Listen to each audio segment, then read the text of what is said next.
আপনি কি পারফেক্টিস্ট? যে কোনো কাজ করার আগে শতবার ভাবেন যে কাজটা করা যাবে কিনা, করলে কি হবে, মানে যদি না হয়, যদি উল্টাপাল্টা হয়ে যায়, মানুষ কি বলবে, কিভাবে করব, আসলে এই কাজটা করাটা কি ঠিক হবে কি ঠিক হবে না, এই ধরনের হাজারটা ক্যালকুলেশন করে আপনারা প্ল্যানিংটাকে কমপ্লেক্সিটি প্ল্যানিংয়ে পরিণত করে ফেলেন। আবার অনেকে আছে চেষ্টা করে যে কোনো একটা কাজ করলে সেটা একদম পারফেক্টলি হতে হবে। দেখবেন জীবনে করার মতো কাজের তালিকা তাদের জীবনে কিন্তু অনেক কম। পৃথিবীতে দুই ধরনের মানুষ আছে, একজন হচ্ছে ডুয়ার আর আরেকজন হচ্ছে টকার। আপনি যদি নিজেকে পারফেকশনিস্টের তকমা দিয়ে বুঝাতে চান, আমি যেটা করি সবসময় পারফেক্ট হয়, আমার কোনো কিছু ভুল হতে পারে, এই কাজটা যখন করব একদম পারফেক্টলি করব, কোনো কিছু খুঁত থাকবে না, আসলে এইসব যখন করতে যান না তখন আপনার নিজের আগ্রহটা নষ্ট হয়ে যায়। আপনার কোনো কাজ করতে গেলে ভয় লাগবে, যদি আমি এই কাজটা পারফেক্টলি করতে না পারি তাহলে তো ওই যে আমার পারফেকশনিস্টের যে তকমাটা রয়েছে সেটা তো আমি হেরে যাব।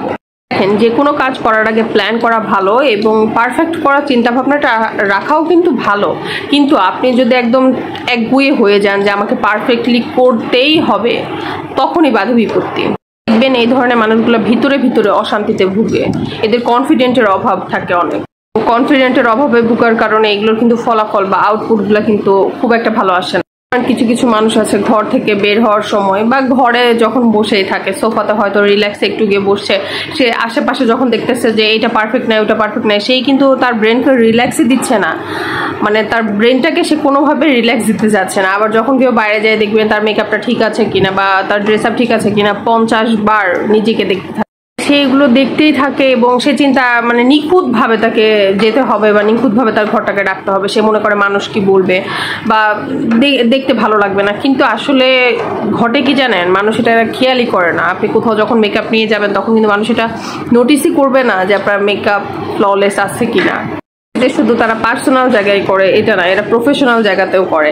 এদেরকে যে কোনো একটা টাস্ক বা যে কোনো একটা কাজ দেওয়া হলে মানে এরা পারফেক্ট করতে যে এমন অবস্থা করে ফেলে যে একটা ডেডলাইন দেওয়া হয় বা একটা টাইম ফ্রেম দেওয়া হয়, সেই টাইম ফ্রেমের মধ্যে করতে পারে না। এবং ওই যে পারফেকশনিস্ট করতে গিয়ে সে তো টাইম ফ্রেমের পরে যদি আপনি পারফেক্ট একটা কাজ নিয়ে যাই দেন, তাহলে তো এটার কোনো ভ্যালু নাই। আপনি কষ্ট করে শুধু পারফেক্টলি এটা করলেনই।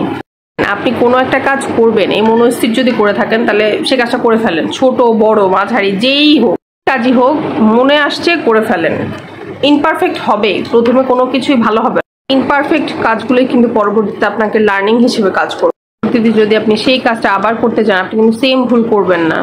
সুতরাং যেই কাজটা মনে হবে করে ফেলবেন এবং এর রেজাল্ট বা এটার আউটপুট দেখে আপনি বিবেচনা করবেন এটা আপনি পরবর্তীতে করবেন কি করবেন না, বা কোন জায়গায় আপনি ভুল করেছেন সেটা পরবর্তীতে কোথায় কোথায় এটার কারেকশন করতে হবে। জীবনটা কিন্তু ক্ষণস্থায়ী, এত পারফেকশনের মধ্যে যদি আপনি দিয়ে যেতে চান তাহলে আপনার সব ক্ষেত্রে না আক্ষেপটা থেকে যাবে। তো জীবনে আর যাই হোক আক্ষেপটা কোনোভাবে রাখা যাবে না। কাছে এটাই মনে হয় জীবনে সবকিছু করে দেখা ভালো। আপনি ভেতরে ভেতরে আক্ষেপ রাখছেন, করতে পারছেন না, এটা কিন্তু আরেক ধরনের একটা ভেতরের যন্ত্রণা। তো এটা থেকে উচিত যেটা চিন্তা করছেন, যেটা ভাবনা করছেন সেটা করে ফেলুন, জাস্ট করেই ফেলুন। রেজাল্ট যেটা আসে সেটা দেখে আপনি বিবেচনা করবেন এটা পরে করবেন কিনা, তবুও ভেতরে আক্ষেপ রাখবেন না।